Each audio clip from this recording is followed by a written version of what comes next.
Here we are again, Extreme Motor Sales. We have the Xmotos, the 29. This is the 125cc. You have a 17 and 14-inch tire, so you have about a 32.5-inch seat height.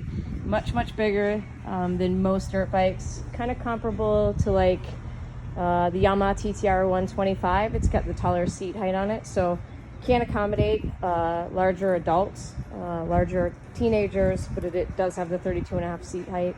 It's got some great features on it. If you look, it's got the breakaway shifter, so you don't have to worry when you dump it that you're going to be replacing those. Breakaway clutch, breakaway brakes. So again, when you dump it, you're not replacing handles. You've got the metal housing for the throttle assembly.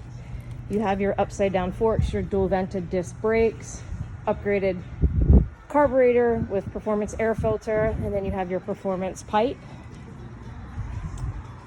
You have a kickstart. This is kick and electric start, so it's a really nice feature on that. It is both, so it's electric start with kick backup, and you also have keyed ignition. So here it is. It's the Xmotos 125 29 here at Extreme Motor Sales. Stop in and see it.